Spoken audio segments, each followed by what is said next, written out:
Hey, y'all, I'm Shane Sams, the host of the Membership Masters podcast. I'm a self-employed, location-independent, online entrepreneur, and I make my entire living on the internet with memberships. I created this podcast to interview some of the biggest entrepreneurs and thought leaders anywhere in the world so you can learn what it takes to be a successful entrepreneur. Now, I know what you're thinking. What is wrong with Shane's voice? Well, my daughter this weekend had a cheerleading competition. She's an elite all-star cheerleader, and we travel all over the country chasing that little girl, watching her compete. And I'm excited to say that this weekend we won 2 divisions at the last competition we went to. So this proud papa was screaming and yelling from the rooftops the entire competition, and I lost my voice. And my wife, Jocelyn, said, Shane, you do know how you make a living, right? You're a podcaster. You probably shouldn't be screaming at the top of your lungs at a competition. But I love my little girl, and I love watching her win, so it was worth getting rid of my voice. You're just going to have to bear with me today because I've got an amazing guest for you. His name is Seth Buechley. He is the author of Ambition, Leading with Gratitude, and he dropped some amazing value in this interview. In my conversation with Seth today, we covered a wide range of topics. On today's podcast, you're going to learn all of the lessons that Seth figured out while building a $60 million company. Seth also shares his amazing framework for establishing and setting core values in your company that can be the guiding principles you need to take it to the next level and break through plateaus. Seth also shares his 4-point framework for finding and becoming a great mentor. And we have an amazing discussion on how you can reach your potential, impact the world around you, and leave a legacy for your family. I had an amazing time talking to Seth Buechley about ambition and leading with gratitude, and I know this is going to be a valuable conversation for you today. But before we get started, I've got one question for you. Are you ready to become a membership master today? All right, let's go.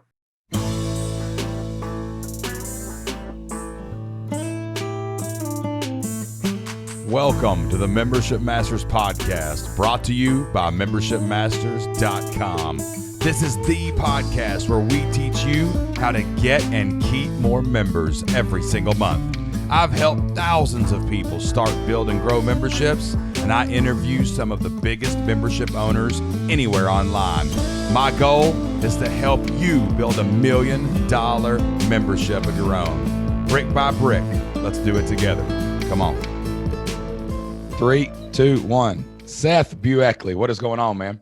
You know, I'm just living the Southern Oregon dream today. Grateful to be on this call with you, Shane. Awesome, man. I have to give a shout out to Big A Aaron Walker for hooking us up and getting us together. I said, man, I need some people for my podcast that are going to come on and inspire people and and tell great stories and show us what leadership and ambition is all about. And you were the first person he emailed me to immediately. And he said, he goes, just trust me. You two need to know each other. That's all it took to get us talking. Yeah, I love it. You have certain people in your life. Big A is one of them. When they make an introduction, you're like, okay, I'm gonna take the next step, and blind right. Faith. I don't even have to ask what it's about. That's exactly right. And it usually works out good. Now I got a question for you. Yes, so sir. I was before the pandemic, my wife and I used to go to New York City every year. Okay, and man, I love New York City. I love getting there, and I love getting to the hotel and knowing I'm a subway ride away from anywhere in that city. Man, I don't got to drive. I don't got to worry about anything. So we were there in 2019 before the pandemic. Didn't go last year, but I was on the subway and I was using my phone. And I was like, and I looked over at Jocelyn and I said, how is this possible? We are underground in a tube shooting through the earth at however many miles an hour. And somehow I've got perfect internet and I can surf the internet. Now, as I was learning more about your story, you said in one of your videos that you guys helped build to make the cell phones work in the subway trains. So please tell me about that. Yeah, that's right. On my last kind of corporate gig, if you will, we were responsible for bringing in a piece of technology, some actual hardware that was used to make cell phones essentially work inside major buildings. And the reason that I focus on buildings is most people wouldn't naturally just intuit that the towers, which cover bring the cellular signals to you when you're driving down the road or walking down the street, those signals don't naturally penetrate through concrete walls or steel or underground. Right. So we have 2 problems going on in the world today. Number one is that those signals don't get inside the buildings. And so they need a hardware to bring the signals in. Or the other problem is when you're in a stadium and you got 100,000 people trying to access that same tower, that doesn't work either, because it'll tell you that you've got a signal, but there's just no capacity in that signal. So we had a company and we scaled it. And in fact, this company was a lot of fun because we grew it from nothing to just under 60 million in about smokes. 7-8 years. It was a wild ride. Learned a lot about a lot of things, learned what I didn't know, and learned the value of having great mentors and coaches around me to help me scale, because I was in the role of president there. And so the New York subway was one of the contracts that we were fortunate to win. And it was about a $20 million contract over multiple years and phases. And that's why nowadays you can, mostly in the stations, but occasionally in the tunnels, they've figured out how to get the signal spread throughout the tunnels so that you can now be, accessed no matter where you are. People used to just enjoy a break. Hey, I can't talk to you. I'm in the subway. Right. Now it's like you're expected to be, present all the time. Well, I've got a buddy, and he works on Wall Street, and he lives out in the suburbs. So he rides the train in, and he's on the subways all day, of course, riding around. And I remember him talking about that though, when he's like, yeah, we got the internet just started working on the subway. Like I can remember him telling me that he was excited because he could, get the book or get the podcast or get the whatever. And, he could still turn it off if he wanted to, but he said it was really nice to have it there. And so it's just amazing how much difference one little thing like that, like figuring out how to shoot it down a tunnel can make in people's life. How did you get into the cell phone business in the first place? Yeah, it's a great question. So, I actually grew up in a commune in the woods, if you can believe that. And, but my dad was a very entrepreneurial person, and he built several businesses while he was inside this commune. And then when he left the commune with us, he started a construction company. And somebody said, hey, would you like to build a cell site? He didn't even know what a cell site was, but he said, like, sure, I'm game. Take the job. You got to get the check. Sign the dotted line, baby. Nothing happens till you sell something, right? That's right. So he said yes, and got into building cellular sites. And what he loved about them is they were small, intense projects. A lot of times they were on top of mountaintops, back in the day.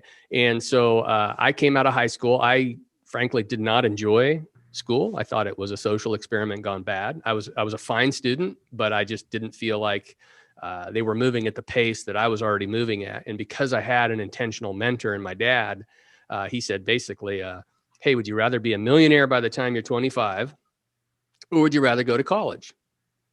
And I debated it. That's a hard choice now. I mean, when you put it that way, that's a good sell by your dad. Yeah. And to be honest, I wasn't particularly money motivated. Any more than anybody else, I guess. But I just knew that I wanted a chance to do stuff. And so I started in the ditches, digging ditches, literally pouring foundations up and down the West Coast, climbing towers. And that family business really gave me an opportunity to explore my gifts, explore, what it meant to be in leadership, be part of a family business. And eventually, like 10 years later, we ended up selling that to a public company. Wow. And so somehow I parlayed my involvement in the company, and somewhere along the line, I figured out that I enjoyed business development or sales or leadership, and I ended up on the board of that public company. So here I am. I'm 27 years old. I've got a couple $1 million in the bank. I think I'm really smart, which of course just set me up for all of these grand lessons that I still needed to learn. So sure, it was an adventure. Yeah, man. How do you now? I just turned 50. Oh, you look great. No way. Well, thank you. You look fantastic. I would have never guessed 50. I just turned 50. I'm a legit grandpa. Lately I've been investing in some toys to keep my adrenaline level up. And my kids are like, hey, you're having a midlife. I said, no, I looked right at my wife. I said, I am keeping my wife. I'm not having a midlife. That's right. You can buy anything you want as long as you can afford it. You just got to keep the wife. That's all it is. Got to make sure you don't make your wife mad, and because that's when the true midlife begins. And that's what we're all trying to avoid as we get older and more successful. Happy wife, happy life. That's exactly right, man. Let's talk about that a little bit. Like one of the themes I get in your brand and in your business and like everything that you're doing now is satisfaction. Yeah. Right? Like you got this great quote on your website that satisfaction doesn't live on the other side of achievement. It lives on the other side of gratitude. And what I have noticed in our journey, we used to be school teachers and we ended up being online entrepreneurs, and now we do what we do now. And as I've learned more about growth, and as I watch so many people like in our communities and things like that build businesses, that satisfaction word isn't brought up enough. It's always like numerical goal X or time goal Y or whatever. So what do you mean by that when you say satisfaction? Because like looking back on your side of success, like I think that's an interesting word, like what satisfies you after you've had financial success, had business success. What do you mean by that? Sure.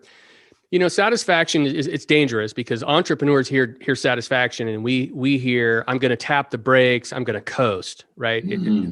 But if you peel it back and you look at people, and you've seen enough people now, you see people that are really gifted, really driven, and they're chasing. They're not exactly sure what they're chasing. It's always chasing what's next. And they're very capable. So every time they get to a new plateau, they see something else and they go after it just as hard.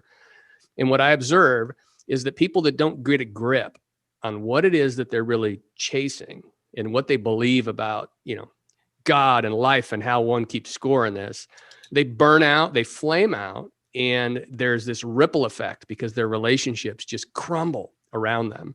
And you look at them and you say, how could somebody so talented, so capable, with so much success end up destroying themselves and everybody around them?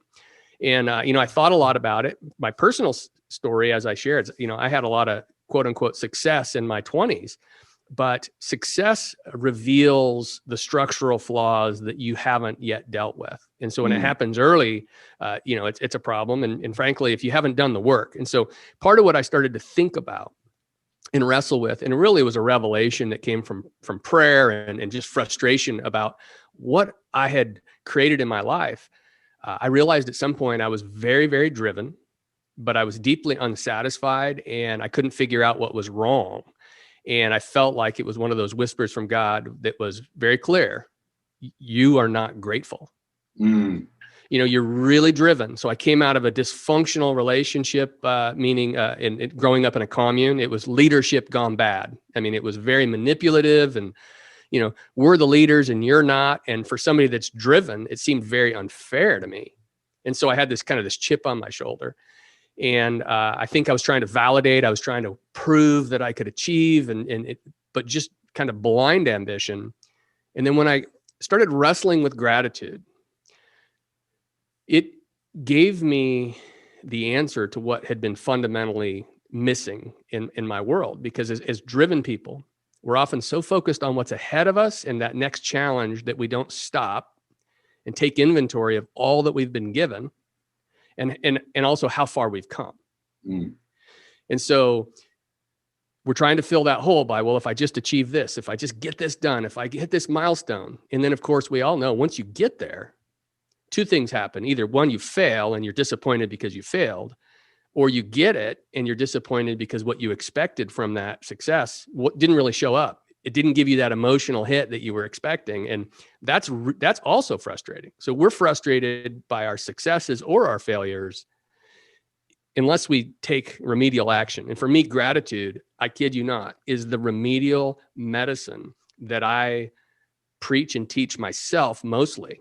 Because even when I get a grip on it, I drift because I'm hardwired for achievement and new things. And I use gratitude to remind me of what's important, to remind me of what I've been given, to remind myself that it's not up to me. I'm not holding the world together. It's not all about my efforts. That's hard to do as an entrepreneur, man, especially when you're running a business. It's got employees, you know what I'm saying? Like that's the trap, right? Like it's all on me. It's all on me, right? And then I got a funny story about. So my whole goal when we started our business, and I realized, wait a minute, I can make money myself, and I don't need someone to give me a check. Was to pay off my house in my 30s. I thought, boy, that's the goal. Like that's everybody else is doing it in their 60s and 70s. If we do that, that was my first thing of like I'll be successful when moment, right, dude? So we sold a business in 2017. I walked in the bank. And we were ready. We were ready to cash the check, pay it all. I was ready for the streamers to come down, the fireworks to go off, the marching band they have hidden in the vault was going to come out, tooting horns. The lady, I'll never forget it. She handed me a receipt like you get at Taco Bell and said, "Next." Yeah. And I was like, bro, if I'm keeping score like that I knew at that point, if I'm keeping score like this, I'm never going to make it. I'm never going to be happy. This is because if that wasn't good enough, I don't know what is, right? Yeah, totally. And so back to satisfaction. I truly believe that when we get a grip on gratitude, that's when we start to have satisfaction. We start to feel like, all right, satisfaction for me is I'm doing what I'm supposed to be doing. Doesn't mean that I'm necessarily achieved every goal that I've set, but I've disconnected my happiness. I've disconnected my identity and my purpose from achievement. Now I've said, no, my identity is I'm who God made me to be. I'm doing what God has asked me to do. And for people that haven't taken the time to think that through, I say that's the most important work to do. Think that through to get thoroughly convinced. What do you believe? What do you stand for? And then measure your behaviors against those things that you believe. And I can't prescribe mine because I think for many of us, well, for most of us, it's different. I think there's some overlap, right? But it's different. Let me ask you this. So so basically, I know what people are going to say who listen to this. And the people are going to listen to this and go, well, that's great, Seth. You were 27 and you sold out and you did that. That's great, Shane. You and Jocelyn, you did this, you did that. And then now looking back, it's great to say, be grateful, right? But how could this have helped you or me at the beginning of our journey? And like, if other people are out there and they're in that building process where it does feel heavy and it does feel strong, like, I don't want people to wait until the other side of success to figure out they need to be grateful. Like, how can gratitude and gratefulness actually be a great thing to identify at the beginning of your journey, or when you're in that growing phase where you're not quite to the success point yet? Because some people are going to say, but it is on me. If I don't show up, we're already in the, we're down 3,000 this month. Like, it is on me. Like, where does gratitude fit in that part of the journey? Sure. Well, people that won't learn from others' experiences are destined to learn through consequences. So that's on them, right? Oh, so I'm going to give you my best. I hope y'all wrote that one down. That's a good quote, man. I stole it. I stole it. I think it was Andy Stanley's dad, whose name is Charles Stanley. That's there you go. You're either going to learn through experiences, you're going to learn through consequences. And most of us entrepreneurs, we learn through hitting our face on the wall. So I want to be clear. I had success and then I had failure. And it was the failure that stopped me in my tracks long enough to get a grip on, to ask the question and be really ready to hear what's wrong with me. And what was wrong with me is I wasn't grateful. Okay. That revelation reframed the way I work, and it reframed the way I approach the challenges and opportunities. So listeners can either be in the preventive maintenance mindset of, hey, there's enough smart people I respect that have talked about gratitude that I'm going to push into this and try it, right?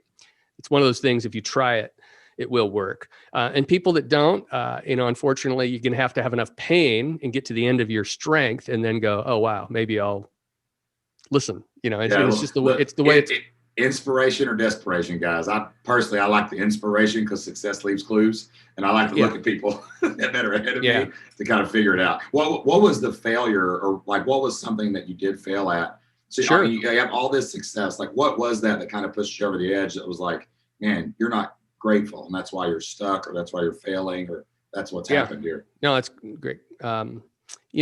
First, I had millions of dollars in my 20s, and I thought I was a venture capitalist. I wasn't. I didn't have enough experience to know where to put things and money. And so this is coming out of the late 90s and early 2000s, and the market tanks, and basically lost most of what I had gained. Not everything, but enough that I felt embarrassment. I felt shame. I felt like, what the heck?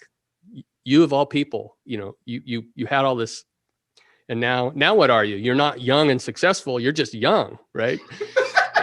That's a bad place to be, too. Bad place to be. But it was a great place because that's when I started to ask the questions: what went wrong? How do I fix it? And then, as is always the case, even when we're depressed and frustrated, we question: will I ever have another shot? Are my best days behind me, or do I have another shot? And I honestly felt like my best days were behind me. I'd screwed up, and would I ever have another platform or opportunity? And then we just talked a few minutes ago about having an opportunity to lead a company and scale it from nothing to roughly 60 million. I didn't expect that, But I was ready for it when it came because I had done the internal work around getting clear on what do I really believe? How does that show up in the way I lead? I remember hiring a coach, and I'm big on hiring coaches. I am a coach, and I often have a coach. I don't have one at the moment, but I'm kind of looking. He said, what would you like to have achieved at the end of our time together? Not that day, but over the whole coaching commitment. And I just remember saying, I want to lead in such a way that the people around me say that I was focused on the right things. Mm. And I had a coach who encouraged me and helped me think through, how I wanted to show up and lead. And then I was just very intentional about being values driven. And some people think that's soft stuff, but when you start to lead a team, to be a leader of leaders, that's what makes the difference. I had always been an individual contributor. But when you start to scale a business, you have to change the sport you're playing, and you have to be a leader of leaders, and you have to understand how the values of your company impact, and you have to understand the way that the leader commits to and gets his or her fingers dirty in the lives of the people around you. That's how you attract and keep top talent. Yeah. So, all of that was a 15-year journey to really change the way I lead by starting with gratitude and what I believe about what it means to be a successful leader. Yeah, man. I tried when we first started hiring people. I remember I tried. I used to be a football coach, so I did for a living for 10 years.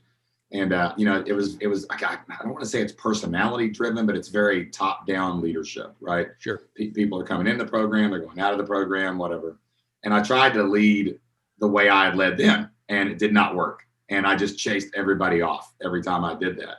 And I realized afterwards it was because what is it called? It's like you want to be like you want the servants of the genius, right? You want to be the guy that is just figuring it all out and everything's swirling around him like Merlin in the teacups, right? Yeah. Yeah. And that's not how it works at all. Yeah. And I remember distinctly thinking, I have no core values. I have no plan. I have nothing on paper that is the guideline, not only for me on how I'm going to lead people, but also these people have no clear expectations from me. They have some tasks and random things, but they don't know how I operate because I've not communicated that through core values. And the second time, like we literally hired a bunch of people and every one of them quit a couple of weeks before a huge live event with 100 people flying in to see us. And I was like, great, we have no help. We ran them all off. But the next time we hired core values, these are the expectations. And it was, when you're making them, it can feel a little weird, like cheesy, like corny almost. Like, well, of course I think that. But until it's everybody's on the same page, literally, because you've handed them your core values, nobody's going to follow you like anywhere. Yeah. And it doesn't matter. I like to say, I think the entrepreneur world right now may be suffering from what I call framework fatigue. I mean, everybody's got a framework. It's the only framework, blah, blah, blah. And it's like, it's not true. I tell people, if you want me to tell you about how my lawnmower is the only lawnmower that cuts grass, right, then keep telling me your framework is the only framework that leads to success, because a framework is just a way to remember important information. That's it. And a lawnmower just cuts grass. It's like, so, but I will give you a framework. This is the one that I use myself for thinking about life. And I felt like it was kind of dropped into my mind from God. And it was, I want to reach for my potential. I want to impact my world, and I want to leave a legacy. And as I think about those things, reaching for my potential says, all right, I'm going to grow personally, not because I'm trying to be famous, not because, if I don't, I'm going to, feel inadequate. No, because I've been given gifts and I've been given opportunities. And the way that I ask myself if I'm reaching for my potential is I ask, am I growing? And I think as leaders, especially people that have been given gifts, we owe it to be pushing ourselves to grow and growing our capacity so that we can do the next thing, right? And the next thing is impact my world. And you'll notice I'm very clear on my language there. It's not impact the world. It's impact my world. Because I think some of the things that entrepreneurs can get wrong is we're trying to reach people on the other side of the interweb, but the people around us, our staff, our family, are getting the leftovers because we're so busy trying to reach those people out there that we ignore these people right here. And so one of the quotes I had is, I'm like, we're looking through our smartphone, scouring the digital pawn shop of the internet, and we're ignoring the treasures we have in our own household. Wow, that's a good quote. And that was not intended to be a zinger at others. It was a zinger to myself. It's like, what are you doing? Just because you can spend all this energy focusing outward, the people we're really going to impact and change their lives forever are the people right around us in our circle. And so, if reaching for my potential is focusing on me, then impacting my world is focusing on the people right around me. So me and these. And then the last one I call it is those, right? So how do I leave a legacy? If you do the first two right, you really do win the privilege of impacting others after we're gone. And I think today what's so cool to me, Shane, and I know you know this, it's never been easier to record our ideas and our values and to share those broadly. And so I feel like reaching for our potential sets us up, impacting our world.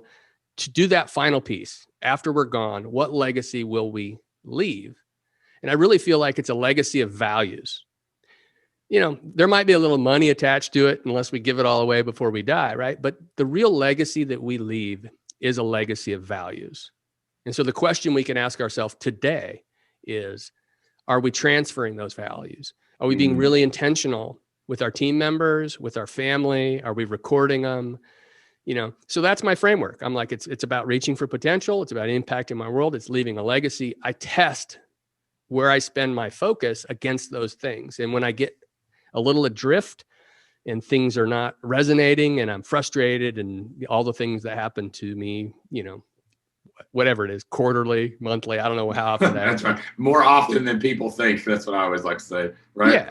You go back to it and you're like, okay, how am I doing with gratitude? How am I doing with these other areas? And I check my visions and dreams and schemes against those things that I've already determined are true.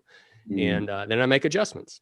It's amazing, man. I like my son asked me the other day, you talking about recording things and leaving that legacy and that knowledge.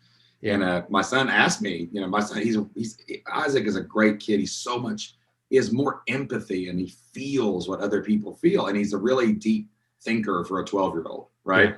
And he asked me the other day, he's just talking like, man, what would happen if something did happen to you, Dad? Because, we're real close. And I was like, well, here's the cool thing. Even if we were robbed of years in the future, we were robbed of conversations and maybe we lost that, right? Because God saw it another way. Dude, I've recorded 400 podcasts, over 200 Q&As with our community where I've answered every question you could think of about business and my philosophy of life. And I was like, you could probably just hit play on that, man. And I'd always be riding there with you in the car. Yes, and that has never been possible for the masses. Yeah. That like it is today. Like anyone can just pick up that thing in your pocket that we're usually flipping through Facebook on, and you could just sit and record your thoughts. I listened to this great podcast too. I just found this. It's called the Stoic Coffee Break. And this guy goes through Marcus Aurelius quotes and all this stuff. And I was waiting for a guest to come on. It's just this dude. And he's literally like, hey, man, he's at work having coffee thinking about this stuff. And I'm like, what a cool thing. This dude's left hundreds of just nuggets. It's like that in Harry Potter where he pulls the memory out of his brain and he drops it in the thing. And we all have that power to leave that kind of legacy, man. And we're just not, so many people aren't taking advantage of it, Yes. I had today I have a consulting firm. And in fact, I bought it. I had mostly started businesses. This was one of the first ones I bought. And I bought it from the widow of my mentor who had died in a plane crash. Wow. And I remember standing on my deck. And so I had hired this guy to help us grow. We were about $1 million. And then he helped me sell it. And by that time we were up right around 60 million.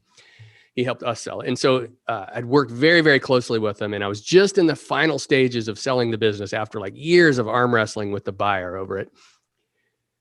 And I got the call that he had gone missing and they had found his plane and that he was gone. And I just remember, tears running down my face and just feeling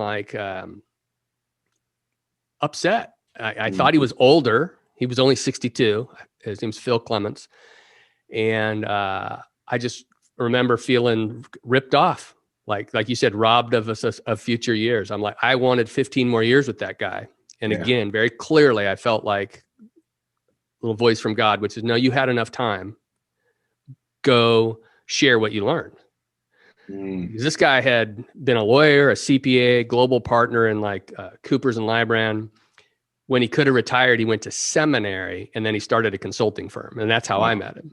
So very prolific. I don't know if he ever slept. Wrote all sorts of things about faith and business, and just recorded a lot of it in trainings, all that stuff. And so, I was like bummed. I'm like, I wanted 15 more years with the guy. And then just very clearly, it was like, nope, you had enough time. Now go do the work. Right? And it was pretty powerful. But having a mentor like that. So one of the things I want to share with your audience, Shane, is, gratitude, hugely important. The other thing that I think every entrepreneur needs to really embrace is both the finding a mentor, and then at some point you do both. You become the mentor. And I think a lot of people wait too long to become the mentor, because there's always somebody 10 steps behind you who thinks you hung the moon. But if you're so busy trying to fill that achievement bucket that you don't pay attention to the people around you that are looking to you today to be that mentor, that's on you. I think that's being not being responsible to the gifts, right, that we've been given. Wow. But learning how to find a mentor is a big deal too. That's the next book I'm actually writing. I want to write it with big A, but I got to get on my horse and start putting pen to paper. That's right. Get him locked down and get over here, buddy. We got to write this book together. Yeah, sure. I've got two huge takeaways that you said something a second ago that I just got to back up to. Win the privilege.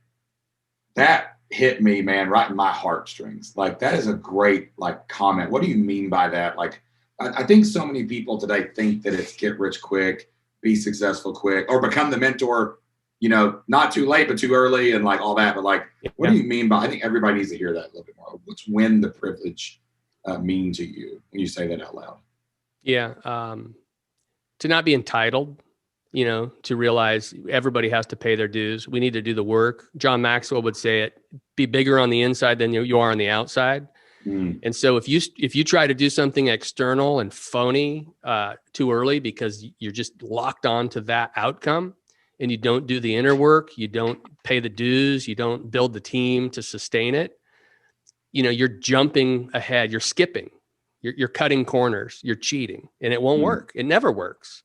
It might work in the short run, but it doesn't work in the long run, right? And so to me, winning the privilege would mean do the work, do the stuff behind the scenes, so that when the moment shows up, you're ready. You're in the position that you need to be in. Big A told me a story about a young buck that joined his Iron Sharpens Iron mastermind. And he said, I knew he was going to be a great member because one day he asked me if he could come to an event and lay out the chairs. And he said, and it made me think about that, win the privilege. That guy, he wanted to be with those guys. He wanted to be respected, but it wasn't ha, look at me, I'm young and successful. It was no, I'm willing to earn it. I may be at the top of one level, but I'm gonna start at the bottom, of another place, and win the book. That needs to be a t-shirt in your shop. Win the privilege, man. That's a good quote. Let me ask you about your book. So all this, we talk about gratitude, and gratitude isn't the title, but the title of the book is all caps ambition. Yeah. Leading with gratitude, right? So why did you choose that word? I mean, ambition is a weird word in the English language, and especially in America. It can be, depending on who's saying it and looking at it, it can be a great thing, a bad thing, and it's almost, in some circles, even a taboo. I got people in my family, they're like, ooh, ambition, get that away from me. What do you mean? Why did you title the book Ambition, and the subtitle was Leading with Gratitude? Why wasn't it Gratitude? You know what I'm saying? Yeah. Well, I wanted to point out the problem before I pointed out the solution. So. That's a good answer. So we are hardwired entrepreneurs, people, quote unquote, like us. We identify with each other. We can sniff each other out in a room. We can connect. We're hardwired for achievement, for possibility thinkers. We want to make a difference. I remember, and I write about this in the book, being in the bathroom, doing my business and thinking, you can fundamentally put people into two buckets, people that want to stay out of trouble and people that want to get things done.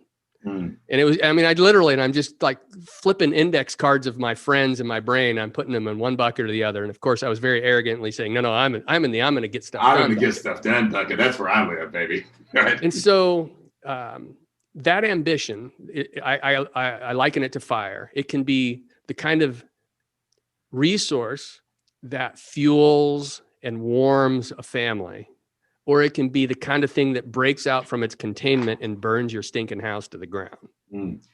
It's the same thing, but ambition, it's not bad. In fact, nothing important gets done until somebody that's driven with ambition takes action, but it can be very dangerous. And so in my observation of my own character and experience and entrepreneurs around me, I saw that their ambition was actually driving them to places they didn't want to go. And you have to decide, what are you doing here? Are you driving the bus, or are you just literally have given your ambition complete reign to take you wherever it's going to take you? And I wanted to tag it. I want to choose a phrase that entrepreneurs would identify with, but I knew that the real punchline of the book was the power that gratitude has to harness and maximize ambition and to actually give us a life that is enjoyable. I don't think in order to, and I love Elon Musk. I love the things he's done, but sometimes I look at some of the price he's paying and I'm just like, I don't want to judge, but to me, I'm like, hey, you got divorced recently, sleeps at the office. You're like, all right, is that the price to build $1 billion company? Is it worth it? Yeah. That's for him to decide, not me, but you can see it. Yeah. And I think gratitude universally just has a great effect. And they say that it has the greatest effect on the people that had been least grateful.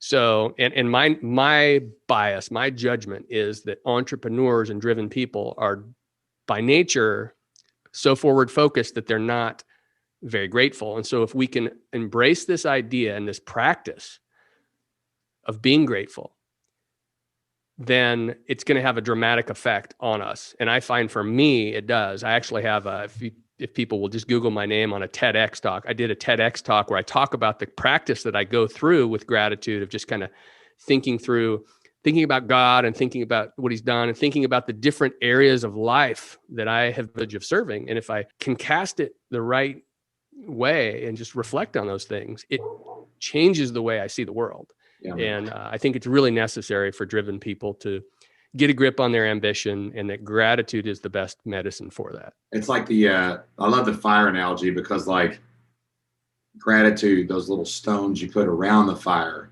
that contain the fire, that make the fire useful. It's like that's what gratitude does to ambition. You said harnesses that tool, that it could be very dangerous, right? But you got those, each little stone of gratitude is like building it around the fire. It's like, all right, that's great, but we're burning it a little too high. Let's let that one burn down a little bit. Let's keep the gratitude around. We're going to burn down the forest. We need to go get the bear. He's going to shut us down here, right? And it keeps everything under control. No, I appreciate that. I think I'm going to use that one, Shane. Steal it, man. You can just give me credit twice and then claim it as yours, okay?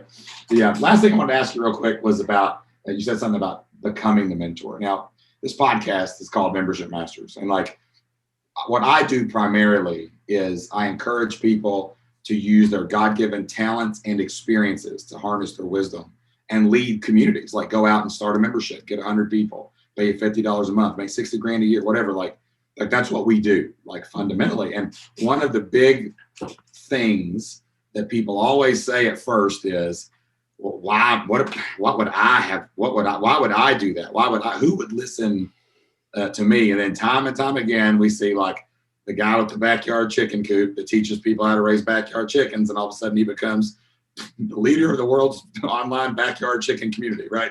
And like, but at first it was like, why would I be the mentor? When, like you said, don't wait too long to become the mentor. Like, what do you think holds people back from actually going out and being a leader? Like we're leading with gratitude, right? And like, what do you think could encourage people to go out and actually reach back a couple chapters faster in their journey so they don't take all that legacy with them when they're gone? So let me share the 4 marks of a mentor, and I think that this will do 2 things. It'll help those people in your membership or the audience know what to look for, and then I also think it will, for many of us, it's both. It's like, all right, now that I know what a mentor is, let's define it.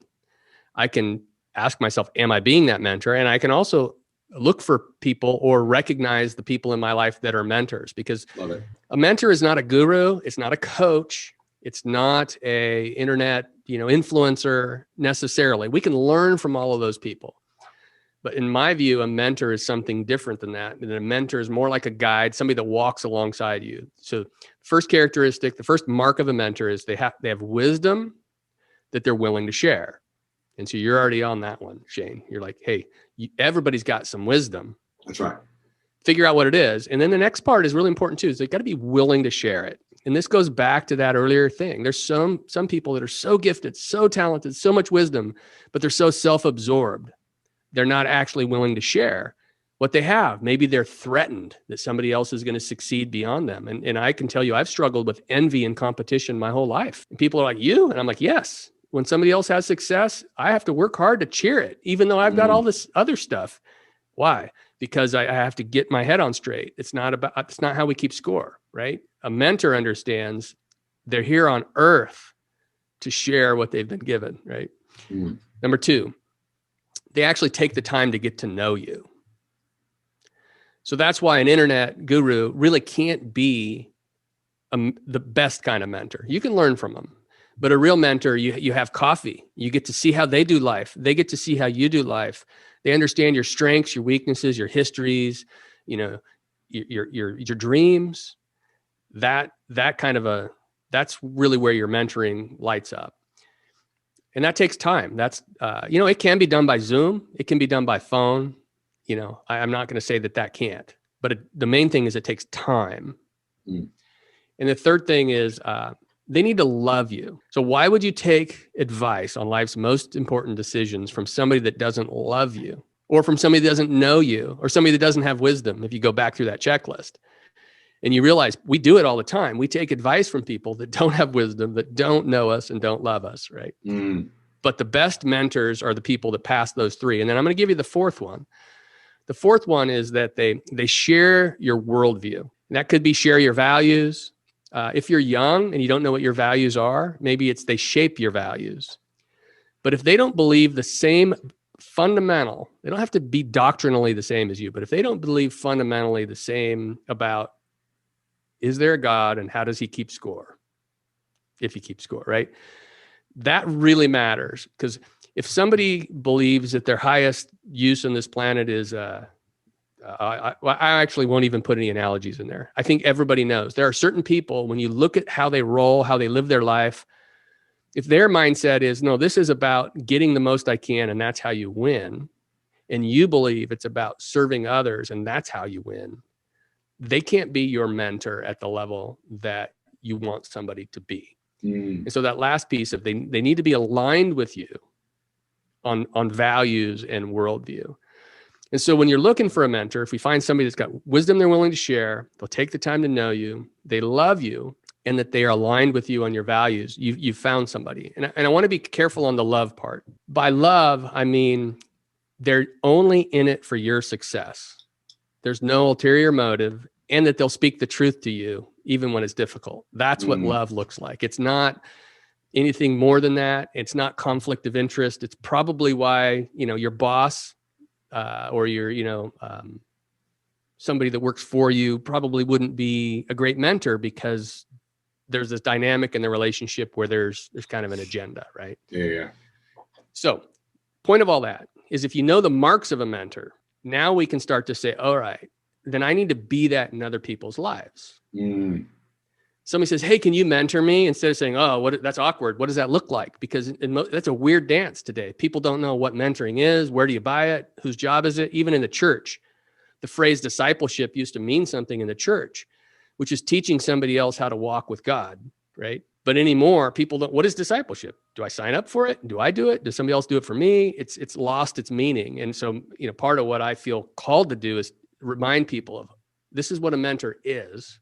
And now that we know what it is, when somebody says, will you mentor me? You're like, well, hold on, let's talk about what that looks like. I know my role. This is how we would do it. Do they pass the test? Are they up for it? And then I think we're going to be positioned to really do that mentoring role well, because I actually think it's the most important work we get to do.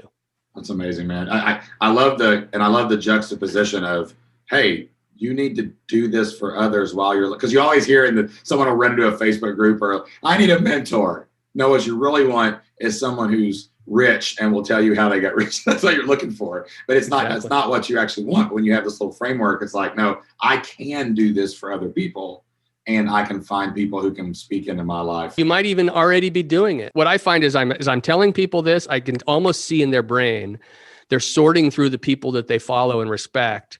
And they're either saying, I don't have a mentor, or they're like, yeah, I've got 2 of them, but they had never filtered it that way. Clicked it together, basically. Yeah. And the values thing is like so bad, dude. I at times in my entrepreneurial journey, I've looked to different people, and man, when you realize you're about 3 months into following somebody that was not aligned with your values, like it causes like so many ripples that are bad, because like our tagline is online business for family focused entrepreneurs. Saw that. Yeah. But there's been times in my life where I'm following the hustle millionaire kind of vibe, and all of a sudden my hours are creeping up and my things are creeping up. And then Jocelyn looks at me and she's like, what are you doing? Yeah. And I'm like, not being a family focused entrepreneur. Like, thanks for reminding me of that, babe. I appreciate it. Well, listen, man, I could talk to you for hours, dude, but I don't want I keep writing notes and questions, and I started scratching them out. I'm like, I got to let this guy go. But man, Seth, dude, this was gold. And I really am grateful that you were on the podcast today to share, man. I'm happy to be able to just send this out to anybody I can that'll listen, to help you get your legacy out there as well and your voice out there. Tell everybody more about where they can interact with you, connect with you, or find you online. Sure. Sounds good. So cathedralconsulting.com/gratitude. If they go there, they can get a gratitude pack where I just record 3 of those little videos around the things we talked about earlier: potential, impact, legacy.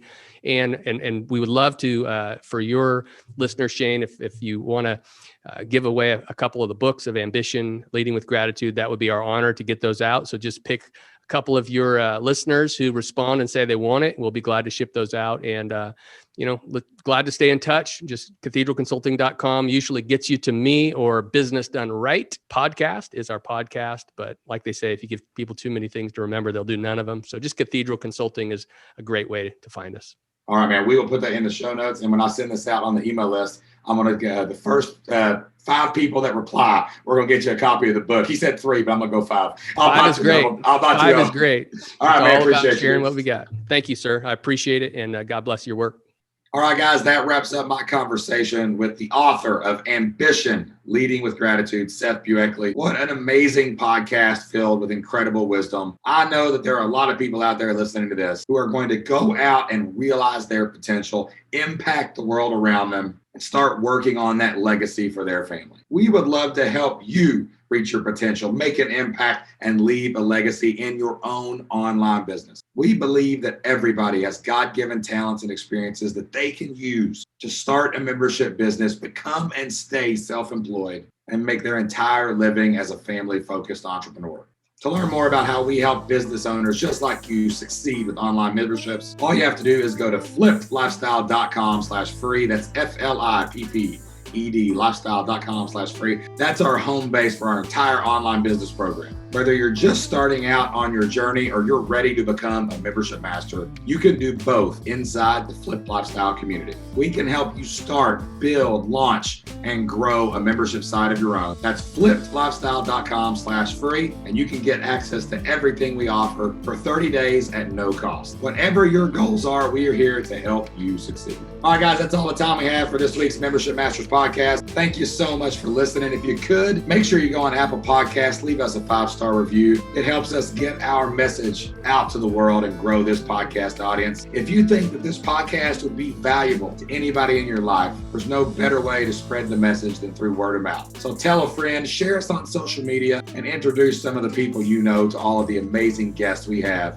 on the Membership Masters podcast. I'll be right back here with you again next week with another amazing guest. Until then, get out there, be consistent, be prolific, be relentless. Build a membership business that can change your family's future. I'll see you then.